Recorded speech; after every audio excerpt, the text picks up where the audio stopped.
Today we're going to be talking about how old is too old, what you should be eating for breakfast, and breaking through training plateaus. Welcome to episode 74 of Run It Straight.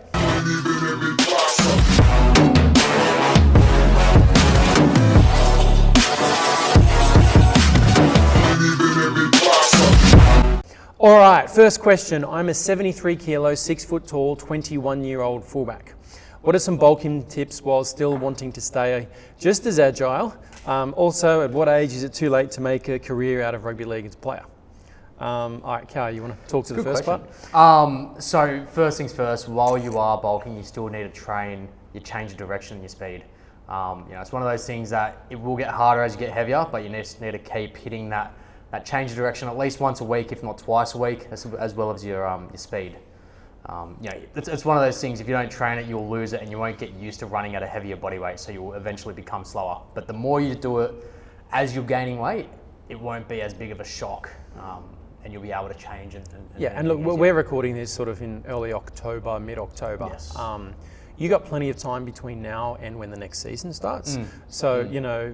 Bulking, not that we're massive fans of that word, but don't worry too much about that side. Right now, look, at 73 kilos and 6 foot, he's a little bit light, particularly as a 21-year-old, he needs to get heavier. So focus on training, getting stronger, adding on some lean tissue.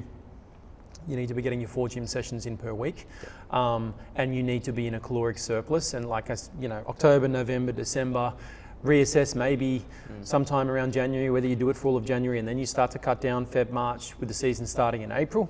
But like Cal said, you need to be doing your field sessions at least twice a week during this, and you've got time, it's easy enough to do it. So staying as agile, right now you need to add on some size. If you get stronger in your legs, which obviously you're going to, if you're hitting them twice a week, your change of direction will improve provided you are training it. Okay, so just getting stronger will handle a lot of that for you, and then we just lean down. You haven't put in here your body fat percentage, which makes it a little bit more challenging for us. Or even just some fitness and speed numbers, they'd be that'd give us a little bit of an idea where you're sitting, so we could tell you, okay, well, how heavy to try to get. Just because, to put it this way, if you've got 5 or 6 months until the start of next season, you might be able to add on a couple of kilos of lean tissue, but that might mean 4 kilos, 2 kilos lean tissue, 2 kilos body fat, get rid of that body fat, hang on to the lean tissue. Maybe you come in at 75, 76 kilos the start of next season. Also, at what age is it too late to make a career out of rugby league as a player? Obviously, you're asking this as that 21-year-old. You're kind of right at that limit. Look, if you're, this is what it comes down to. If you're good enough, you can definitely make it, quote unquote, a lot later in life.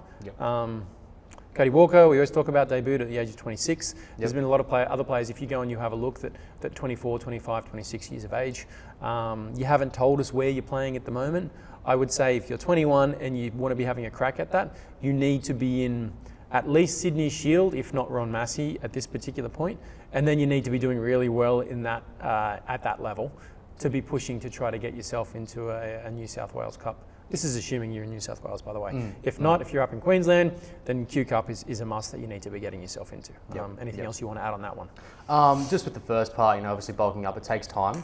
We definitely don't want you to be turbo bulking and trying to get as heavy as you can, as quick as you can. That boy. The more weight you gain early on, it's not going to be muscle mass or anything like that, but you can also help with your weight gain by taking creatine and things like that. That might give you an extra half a kilo to a kilo of lean mass in that period of time. Just take your time. You've still got 6 months before the start of next season, at least. Obviously, depending on where you're playing. Just take your time with it. You don't want to turbo bulk. Yep. Next question. What's a healthy breakfast we should start eating every day? Look, first, let's put some order of priorities in here. First, it needs to be something that fits your calorie target. So you may be either trying to gain size or you might be trying to lose some body fat. You haven't really articulated here. So whatever it is, you should either be eating in a calorie surplus if you're trying to gain size or in a deficit if you're trying to lose some size. So that's number one, okay? Needs to fit your calories. Number two, it needs to fit your macros. Now, macros is short for macronutrients. We're predominantly talking about carbohydrates, protein, and fat. Now, the one we want to pay particular attention to is you need to be hitting your protein goal.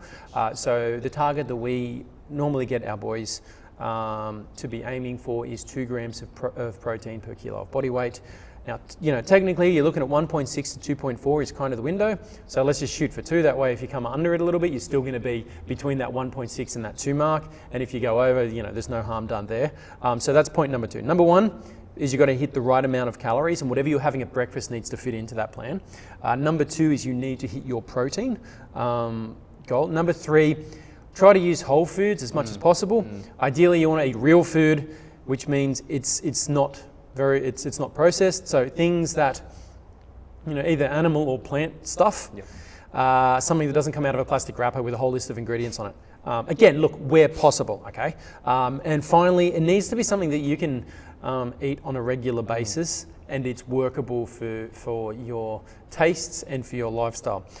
We might have, someone's gone and watched a bunch of bodybuilding videos, and they're like, I'm going to have overnight oats and 8 egg whites. I saw Ronnie Coleman having all these egg whites and grits, and I'm going to do that. And it's like, yeah, okay, but if you've never eaten that before and you try, it might be sustainable for 1 or 2 days, but as far as you being able to do it on a regular basis, week after week, months, years, that's probably not going to fit. So it needs to be, like we said, those other things, calories need to be right, the macros need to be right, ideally whole foods, but it needs to be something that you're going to eat and that you're okay with eating on a regular basis. It needs to work for you and your lifestyle. Anything else you want to add in on that? No, that's probably the biggest takeaway is make sure it fits in with your lifestyle. There's no point, having a steak with some nuts, eggs, if you're not going to get up and cook it first thing in the morning. Something that I like to suggest to some boys, especially boys who are trying to gain a little bit of weight. They can make almost a smoothie the night before, go to bed, wake up, they can pretty much chug it down, and that's 1,000 calories within 10 minutes of waking up. So there's obviously ways around it. If you don't like eating first thing in the morning, you can have a smoothie or brekkie a little bit later on, but again, make sure it fits in your day, make sure it fits in your schedule. If you don't like eating first thing in the morning, take it away, take it to work, have something like overnight oats, make it sweet. So again, fits in with your calories and your protein and everything like that. But make it sustainable, make it around your calories. One cheat code, which is there these days, is to use ChatGPT. Yes. If you know what your calories are going to be, you know what your macronutrient split, your proteins, your carbs and your fats is meant to be for that particular day, you can literally just feed that into ChatGPT and tell it, can you make me a meal plan, spread this across 3 main meals and 2 snacks, keep in mind that I go to school, so I need one of the snacks and lunch to be something that doesn't need a microwave to warm it up. It can be prepped and taken to school. And I don't like nuts or peanut butter. Whatever your particular proclivities are, you put that in there, and then it'll give you, and you can say, can you give me 2 different variants? So you can have day 1 and day 2. Okay, this is a really good way to go about doing it. And even with that, you can go even into more detail and go, I only shop at Coles, I only shop at Audi, make sure it's products I can actually buy, to really pinpoint, and again, it just goes back to what we've been saying before and for a while now. There's just really no excuse for it. That's right. Find something that works for you and then stick to it. Next question, how do you prevent hitting a plateau with training both at the field and in the gym? Look, I'll be honest, in almost 25 years of training people and in the 12, 13 years that I've been working with young rugby league players, I've never, not once have I had an issue with someone hitting a plateau. Good periodization ensures that you're constantly manipulating different variables within the program and to try to elicit the desired training response, whatever it is that you're after. Now, different times of the year have different requirements. How you typically train a rugby league player in November is different from how you train them in March, which might be different again with how they're training in July. What I would be saying is you need to be setting small, tangible goals, basically sort of 3-monthly goals. So every 12 weeks, you're going to do a couple of tests and we're going to see where you're sitting. Then you set some, okay, what am I going to try and hit in 12 weeks time with maybe a 12-month end goal. Okay, if this is, let's say that, I want to add on 5 kilos to my size. I want to add 20 kilos to my bench, 30 kilos to my squat, and I want to cut 30 seconds off my Bronco time. All right. And then maybe that's your 12 yearly, your 12-month plan. Then you break it down. Okay, if I'm going to into 4 chunks, what are we going to shoot for in these 12 weeks? Where do we want to get this to? Where do we want to get that to? Where do we want to get that to? Does that make sense? So that's where I'd be going with that. Anything you want to add in there on that one? Usually when you hit a quote unquote plateau, there's a couple things that can usually happen. One, you might not be as invested as what you thought you might have been at the start. You get a lot of people, they make a lot of progress very quick, and then not that it stops, but it tends to slow down a little bit. Then you get a little bit disinterested, your effort level goes down, and then the you're newbie just gains. like, the newbie gains kind of wear off, and then it gets to a point where I'm not making any progress, so what's the point?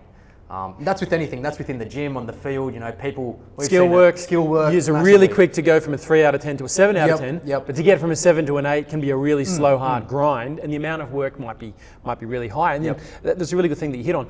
Also, there's a lot of people after they've lost a little bit of that enthusiasm for it, the effort and the intent when they're training, whether it's in the gym or at the field, it goes out, and they just kind of go through the motions. So that's definitely something. But also, like we said, we change and we manipulate. We typically change a strength program every 3 weeks or every 6 sessions, whatever comes first. On occasion, we've had some people, I'm at a plateau, I haven't improved. Okay, well, what are you doing with your gym program? Oh, show us the gym program. When was the last time you changed it? 2 years ago. I've been doing the same thing. The even mentally stimulating, that's boring. Whereas when you change your program after 3 weeks, they've been doing it twice a week, and you get onto week 4. Oh, and the excitement, we see it all the time. They came in, new program day, and then they rip in. And then just by around of the time they're starting to get used to it, they've adapted to it, they're not getting sore, maybe there's a little bit of complacency starting to set in. You're then progressing on to the next variation of the program. You're still training the same movement patterns, you're still trying to train those same particular qualities, but just some slight changes to it. And that's kind of how you, like I said, plateauing is not really a thing. No. Especially in the weight room, if you're constantly focusing on progressive overload, whether it's a rep a session, you add a little bit of weight, you're not really hitting a plateau by that point. We see it in here sometimes when boys will be on the same weight for 3 sessions. We have a look at how they're performing it. It's like an empty bar or a light set of dumbbells, and they're not really pushing themselves. So again, that intent to try and progress kind of goes because of complacency. Intent is huge. You see it all the time, even with fitness work. We've had boys cut a minute off their Bronco within 4 weeks, and then to get another 10 seconds off, it might take another 4 weeks. So they're definitely progress. It's not does linear. Slow. It's not linear. It's definitely not linear. It doesn't go like that. It's often like this, and then it gets less and less and less as time goes on. But the key is it gets less. It doesn't necessarily stop. As long as you keep putting the work in, you won't necessarily hit any plateau. Good. That's done. And that's the end of this episode. Please like, subscribe, hit the notification bell. Comment, you can put a comment here or jump over to Instagram, send me a DM. I answer tons of DMs there every day. That is me, I do it personally. So if you want to find out a little bit more about how you can train to improve your game, let us know. Other than that, we will see you in the next one.